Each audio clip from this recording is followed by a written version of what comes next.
Dear students, today we are going to discuss about the topic congruence relation, which is an important concept in the modern algebra. So first we discuss what is congruence. So we take let H be a subgroup of a group G and take for any two elements A comma B belongs to G. We say that A is congruent to B mod H if and only if A into B inverse belongs to H. This is the definition for congruence relation. So we take two elements A and B are in G, and AB we find since G is a group, for every element B will have an inverse element, so B inverse also belongs to G, and AB inverse must be belongs to G. AB inverse must be belongs to H. If this property is satisfied, then we say that A is congruent to B mod H. So this is a necessary and sufficient condition. So hence we call it as if and only if. So now we write it as A is congruent to B mod H if and only if AB inverse belongs to H. Next we prove an important theorem. The relation of congruence relation is an equivalence relation. That is the idea that we are going to prove it now. So that is A is congruent to B mod H if and only if AB inverse belongs to H is an equivalence relation. So to prove the equivalence relation, we have to verify the three properties. One is reflexivity, symmetry, and transitivity.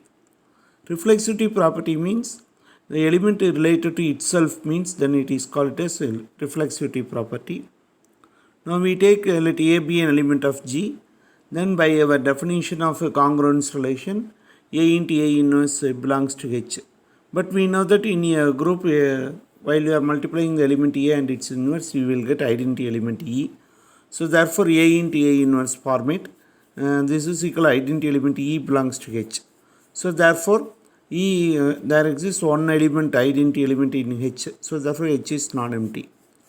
And also given that H is a subgroup of G, so therefore now A is congruent to A mod H itself. That is, we have proved that whenever A inverse belongs to H, then we can say that A is congruent to A mod H. We directly apply the definition of the congruence property. So therefore the element A related to A itself. Hence the reflexivity property is verified. So next we verify the transitivity property. So whenever A is congruent to B mod H, then we have to prove that B is congruent to A mod H. This is very simple idea. Now we apply the definition. A is congruent to B mod H imply AB inverse belongs to H. And H is a subgroup of G. So therefore whenever A belongs to H, the A inverse also belongs to H. And because H is a subgroup, it is a group itself. In the group, every element has its inverse. So therefore AB inverse also has an inverse, namely we call it as AB inverse the whole inverse, that also will be in H. So applying the property AB inverse the whole inverse is nothing but B inverse the whole inverse into A inverse. B inverse the whole inverse is nothing but B. But B A inverse belongs to H, we have proved that. Again by applying congruence property, so B A inverse belongs to H represents B is congruent to A mod H. So we have proved that whenever A is congruent to B mod H, we have proved that B is congruent to A mod H. So the symmetry property is verified here. So next we verify the third property, transitivity property. So for that we assume that A is congruent to B mod H and B is congruent to C mod H. Then we have to prove that A is congruent to C mod H. So we apply the definition of congruence relation twice. Whenever A is congruent to B mod H implies AB inverse belongs to H. And similarly B is congruent to C mod H implies BC inverse belongs to H. So now we have identified two elements, AB inverse belongs to H and BC inverse belongs to H. Now, but given that H is a subgroup of G, so therefore H must be closed with respect to the composition operation in G. So H is closed. So in H we have identified two elements. One is AB inverse and another element is BC inverse. So since by the closure property in H, AB inverse into BC inverse must be also in H. Now combining the associativity proper, by combining B inverse B, we will get identity element E. So therefore, B inverse B is nothing but identity element E, A into E into C inverse. While multiplying any element with the identity element, we will get the same element. So therefore, A into E will be equivalent to A is AC inverse belongs to H. Finally, we get the result AC inverse belongs to H. So by again by applying the congruence property, AC inverse belongs to H imply A is congruent to C mod H. So hence we have proved that whenever A is congruent to B mod H and B is congruent to C mod H, we have shown that A is congruent to C mod H, which satisfies the transitivity property. Since the reflexivity property, transitivity and symmetry property all are satisfied by the congruence relation. So this congruence relation A is congruent to B mod H is called an equivalence relation. Now this is we have proved that the result is over. Next we are going to define the very important concepts in the modern algebra. So right coset and left coset. So first we define the definition of the right coset. Suppose G is a group and H is any subgroup of G. You take any element A belongs to G, then the set of all elements of the form capital HA equal to, so the set of elements of the form HA where H belongs to H, where H is an element in H and small a belongs to G. Whenever the elements of G are multiplied with the right side of elements of H, then we call it as it is a right coset. Whenever elements of G are multiplied with the left side of the elements of H, then we call it as left coset. That's all. The right cosets are of the form HA, where the set of elements of the form HA, where H belongs to H. Similarly, the left cosets are of the form the set of elements of the form AH belongs to where H belongs to H. Now next we define a lemma, and that is we are going to prove that the equivalence class, let A belongs to G, the equivalence class is denoted by square parenthesis A. This is nothing but the set of all right cosets of the form. That is the set of all elements X belongs to G such that A is congruent to X mod H. Now we are actually here we are identifying the elements in G which are all congruent with A. That's all. A is congruent to X mod H. Now we are going to prove that the class A equivalent to HA. So now we know that two sets are equal whenever A is a subset of B and B is a subset of A. That concept we are going to adopt now.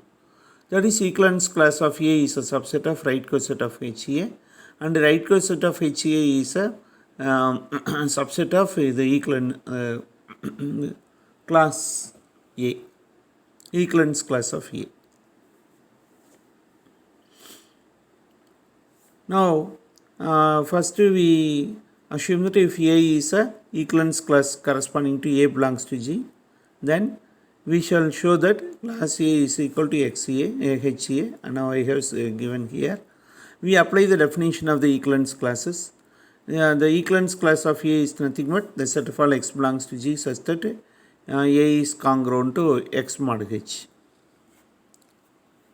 Now let Z be any arbitrary element of HA. Now Z belongs to HA imply ZA inverse belongs to Z belongs to HA. You take this element. You multiply with A inverse on both sides. So ZA inverse belongs to HA A inverse. We know that A inverse is nothing but identity element. So therefore you will get H into E. H into E is nothing but again H. So therefore finally we get ZA inverse belongs to H.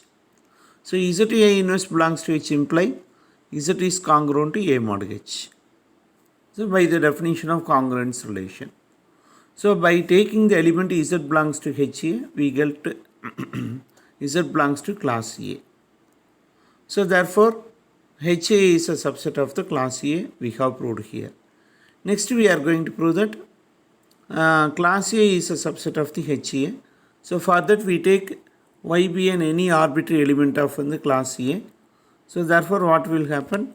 Y belongs to class A imply we apply the equivalence class definition for Y. Y is congruent to A mod H. Y belongs to class A means Y is congruent to A mod H. Now Y is congruent to A mod H by the definition of congruence relation YA inverse belongs to H. So now finally we have identified one element YA inverse belongs to H. Now we multiply A on both sides to the right side. YA inverse A belongs to HA. We know that A into A inverse into A is identity element. So therefore Y into E belong to HA. Y into E is nothing but Y. Y belongs to HA. Now we have shown that by taking an element in the equivalence class of A, it is an element of the right coset HA. So therefore equivalence class of A is a right subset of HA. So from the two relations, HA is a class subset of class A and the equivalence class of A is a subset of HA. So therefore by these two conditions we have shown that HA is equal to class A. So now we have proved that equivalence class of A equal to the right coset of HA. The theorem is over.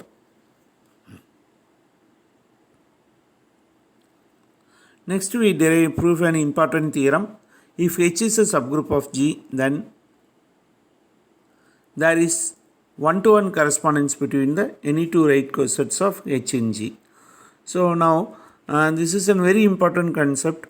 Whenever we are going to prove that there is one-to-one correspondence between any two right cosets, in that case what we have to prove, let us define a mapping for which we are going to say that there is one-to-one correspondence between them. Now that mapping must be, we have to show that one-to-one and onto. Whenever we are able to show that a mapping is one-to-one onto between any two sets, then the two corresponding sets are we can say there is an one-to-one correspondence between them. Now in our problem we are going to, in our theorem we are going to prove that there exists a one-to-one right cosets one-to-one correspondence between the two right cosets. So therefore we take two right cosets of the form HA and HB are the two right cosets. Let A, you take two elements in G, let them be A and B are the two elements of G. Then with the help of A and G we have framed the two right cosets HA and HB are the two right cosets of H and G. We define a function f from the right coset HA to HB by the form the domain set is here HA and the codomain set is HB. So therefore the element in the codomain set will be of the form small h into small a. So we take an element on the small HA in capital HA and we apply that f of HA is equal to HB. And this is true for every HA, for every H belongs to H. So we have defined the function like this, f of HA is equal to HB. Now to prove that this function is one-to-one. The function is one-to-one whenever the corresponding whenever the codomain elements are equal, the corresponding domain elements must be equal. So you have to take two elements in the codomain, namely here HB is the codomain. So you take two elements.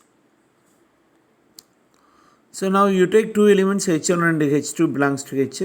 Then automatically we say that H1A and H2A are the right cosets elements of HA. Now we apply the definition of F. We apply the by the definition of F of H1A will be mapped to H1B, and similarly F of H2A will be mapped to H2B. So now whenever here we have found out the codomain elements, namely F of H1A and F of H2A. Whenever the codomain elements are equal, we have to show that the corresponding domain elements must be equal. That is, whenever f of h1a is equal to f of h2a, so this implies that by the definition of the function f of h1a will be equivalent to h1b and f of h2a will be equivalent to h2b. By applying the right cancellation law, B inverse, we multiply by B inverse on both sides, B into B inverse will get cancelled.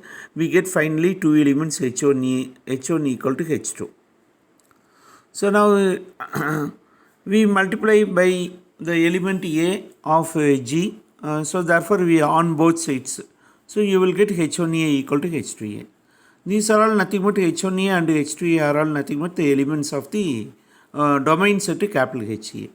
So whenever we have proved that whenever the codomain elements are equal, we have proved that domain elements are equal. So therefore the function f is 1 to 1. The remaining part we have to prove that the function is onto. The function is onto means for every element in the domain, codomain, there exists a pre-image in the domain such that f of y equal to f of x, that we have shown in the lower classes. That definition of onto definition alone we are applying. So first initially we are identifying one element from the codomain, name it as h dash b. So let h dash b be the any two arbitrary element of the capital HB. We have to identify an element in capital HA such that f of HA is equal to h dash b. அது மாதிரி find out பண்ணோம். Now அதுதான் இங்கே இருக்குது. Now h dash b belongs to, h dash b is of the element of the form h dash b belongs to the right coset capital HB. Now h dash a belongs to HA. But we know that f of h dash of a equivalent to h dash of b by the definition of f. So thus we have found that h dash of b belongs to capital HB.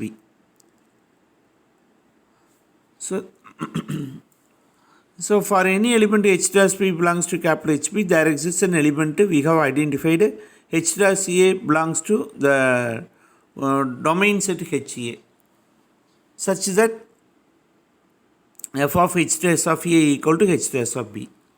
So this is the definition of onto definition, it is satisfied. You take basic idea. For any element in the domain set, suppose y is an element in the codomain set, y is, then we are able to find the element x belongs to domain set such that y equal to f of x. That condition must be satisfied. That is called the onto definition.